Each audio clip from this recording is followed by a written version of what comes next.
Walaupun kita bukan seorang yang ahli dalam hal tanaman, tapi paling tidak kita mempelajari. Assalamualaikum warahmatullahi wabarakatuh. Salam sejahtera untuk kita semua. Jumpa lagi dengan Putu Bonsai kawan. Ini kita melanjutkan video sebelumnya, yaitu bahan bonsai kimeng. Ini posisinya setelah kita rendam. Nah ini ya, daunnya bisa dilihat teman-teman sudah kembali normal.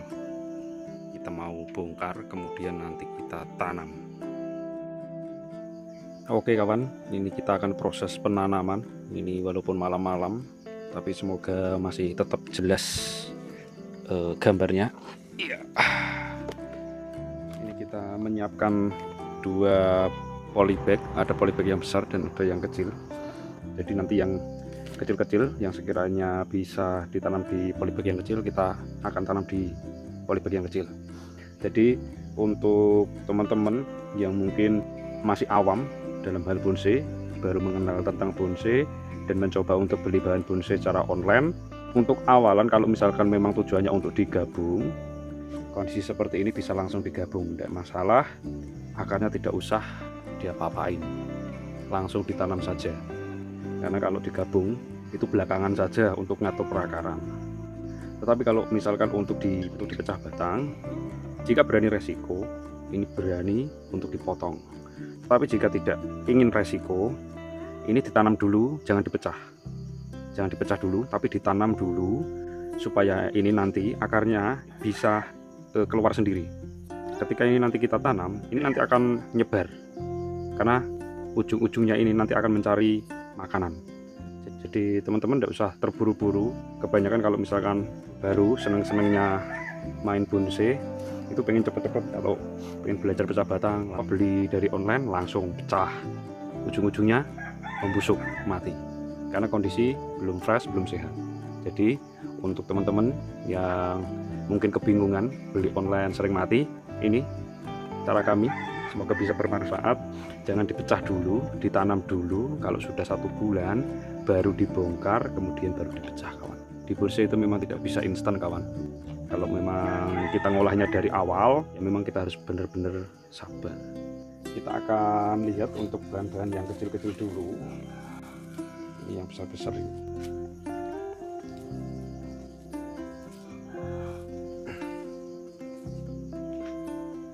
Ini yang kecil, ini kita akan tanam. Untuk yang kecil-kecil ini kita tanam dulu. Ini kita taruh di sini, tidak apa-apa. Ya, ini kita akan tanam di sini. Tanah atau media yang kita pakai ini adalah ini, tanah campur sekam. Dan sekamnya ini sudah mengandung pupuk, karena ini sekam bekas ayam broiler. Sekam ini sudah sangat lama sekali, hampir 2 tahun. Jadi sudah lapuk sekali, sudah tidak berbau. Ya, ini tidak menggunakan tataan ini. Jadi ini kita buat secara orang awam kawan. Kita tanamnya juga tanam secara orang awam saja, supaya nanti jika teman-teman memang membutuhkan teknik ini bisa mudah untuk diikuti gitu. Kita akan simpan. Nah, ini yang kecil ini menguningnya ini karena potong cangkok. Jadi walaupun kuning, ini tidak mudah patah. Ini tandanya ini bukan gara-gara ini layu. Kalau layu dihentak-hentakkan seperti ini pun ini sudah pada rontok ini. Nah ini enggak ya, jadi ini tandanya ini sehat. Kita tanam.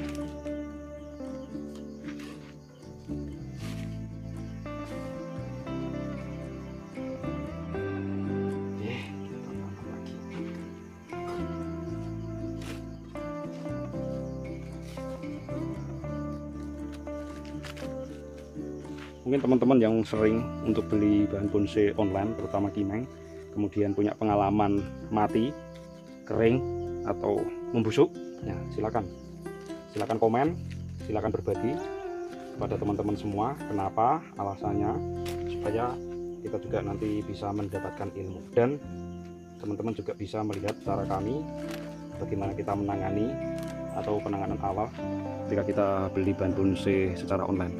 Oke.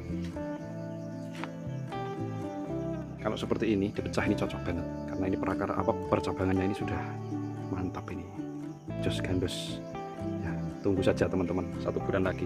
Makanya bagi teman-teman yang ingin mengikuti Putu Bonsai, silahkan tekan tombol subscribe-nya sekarang juga. Dan jika ingin teman-teman mengetahui update dari bahan bonsai yang kita beli secara online ini, teman-teman silahkan untuk tekan tombol subscribe-nya. Oke, kita tanam lagi.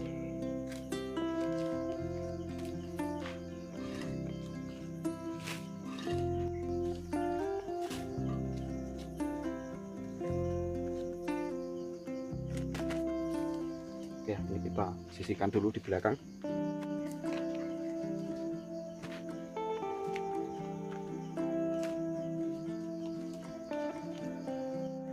Ya mungkin kalau teman-teman yang sudah paham dengan bonsai, sudah terbiasa dengan bonsai, mungkin video ini tidak terlalu penting. Tetapi teman-teman yang mungkin awam, yang baru suka dengan bonsai dan senang untuk membeli secara online, dimana punya pengalaman yang mengecewakan karena sering mati, pasti ini akan bermanfaat.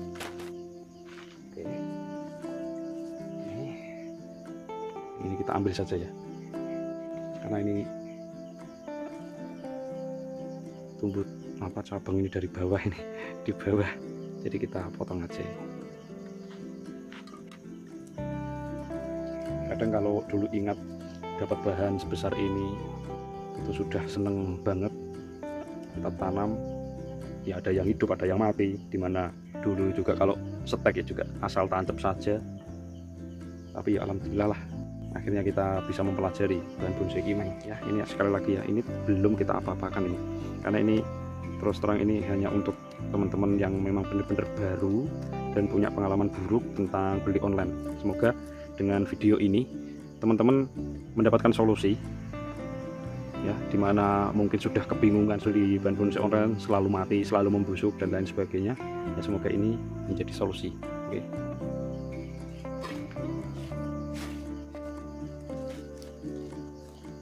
kita taruh di belakang.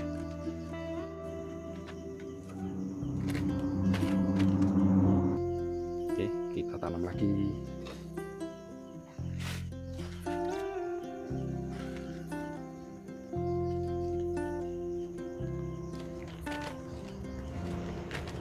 Ini kalau nanti sudah subur, mantap, kita bisa ngolah.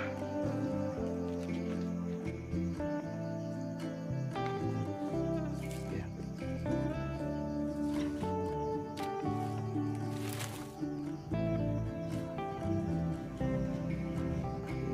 Benar-benar kalau misalkan dibuat indukan, udah istimewa banget.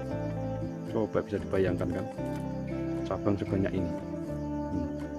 Cabang sebanyak ini kalau sudah dijadikan induk, satu batangnya ini dicangkok sudah menjadi berapa bahan. Karena memang terus terang saya pribadi sudah ngomong sama Om Herman, kalau misalkan suatu saat punya rezeki lebih, saya pengen bisa beli bahan yang bagus-bagus ke Om Herman ya, untuk di ground ya. Ini kita tanam di polybag kecil, tidak apa-apa dulu lah sementara. Yang penting ini tertanam. Kalau misalkan terlalu lama direndam, nanti takutnya juga bisa membusuk ya. Semoga sih tidak kena bencana ayam dan kucing. Kalau kena bencana ayam dan kucing, jadi kasusnya nanti sama seperti kemarin. Ini pada lepas dari polybag yang kemarin. Yang tidak lepas hanya satu, yang tadi. Oke, gas saja. Kita di polybag agak besar. Ini juga belum kita kasih tatakan, biar hidup dulu, biar seger dulu, biar akarnya mengurai secara alami, baru nanti kita bongkar lagi.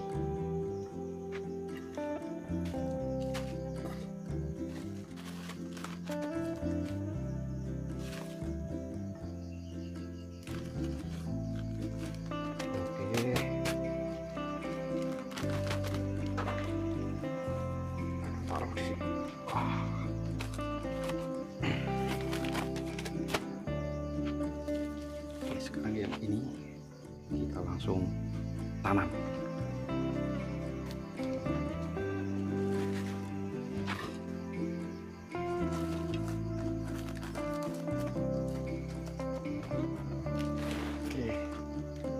sudah beres.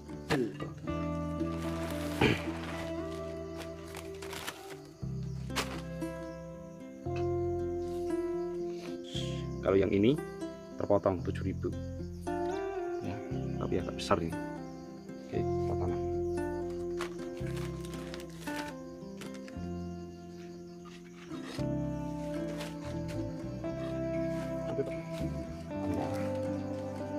Teman-teman nanti bisa melihat updatean atau perkembangan dari bahan bonsai ini. Makanya jangan ragu-ragu, tekan tombol subscribe-nya. Oke. Jadi kalau teman-teman merasa sering gagal ketika beli online terus akhirnya males untuk beli online, maka teman-teman sangat tepat untuk melihat video ini. Coba lihat ini, sangat bagus sekali, seger sekali.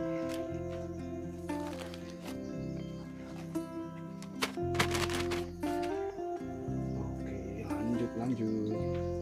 Ini yang agak besar, atau ini yang paling besar, ini satu-satunya.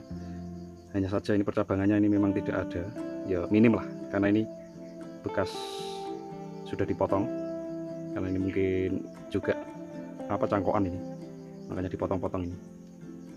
Mantap banget, calon untuk kita pecah ini.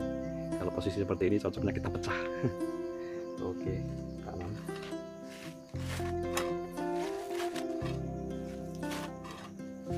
Kalau yang los sampai ujung, sampai pucuk, tidak terpotong seperti ini, pertumbuhannya bisa lebih cepat lagi.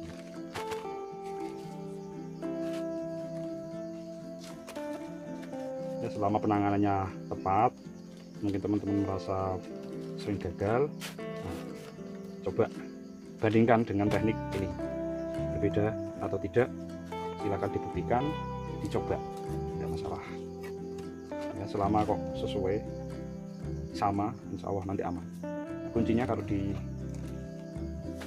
imeng, jangan sampai menggunakan pupuk yang masih mengalami proses pembakaran. Yang penting benar-benar sudah tidak berbau lagi, itu aman. Tapi kalau misalkan kok masih basah, masih mengalami pembakaran, itu sangat riskan untuk bahan bonsai kita. Sabut kelapa, nah seperti yang kokopit yang kita pakai ini, sebetulnya juga mengandung pupuk. Kandungannya apa? Kalium. Makanya sangat cocok digunakan untuk media tanam kokopit, untuk cangkok. Ini cepat pertumbuhannya. Yang pertama memang bisa mengikat air untuk tahan lama, air bisa diam di situ. Yang kedua, mengandung kalium. Ini juga yang dulu kita pelajari, kita pahami ketika masih bercocok tanam. Kita mempelajari tentang pupuk-pupuk yang mudah kita dapat di sekitar. Ya, kenapa? Banyak yang bilang tanah di bawah pohon bambu itu subur. Banyak yang tidak memahami kenapa kok tanah di bawah bambu itu subur. Tadi sudah kita jelaskan sebelum video sebelumnya, rebung itu mengandung zat pengatur tumbuh, ZPT, zat pengatur tumbuh. Jadi embun, kemudian tetesan air yang mengenai pohon bambu kemudian turun ke bawah, itu akan menyuburkan tanah yang di bawah, karena secara otomatis tanah yang di bawah pohon bambu itu mengikat unsur yang dibutuhkan tanaman, yaitu ZPT, zat pengatur tumbuh, itu untuk merangsang pertumbuhan. Makanya tanah di bawah bambu itu subur. Ya, kita memang perlu mempelajari, walaupun kita bukan seorang yang ahli dalam hal tanaman, tapi paling tidak kita mempelajari. Oke, sudah beres.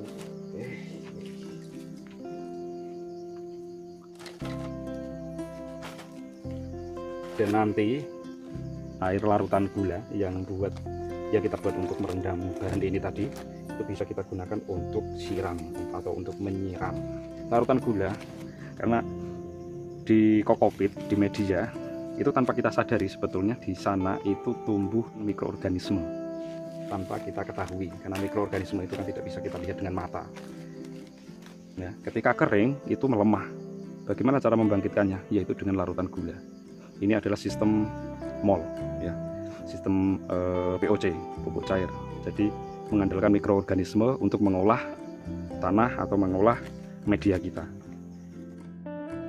Oke kawan, sekarang tinggal kita siram saja.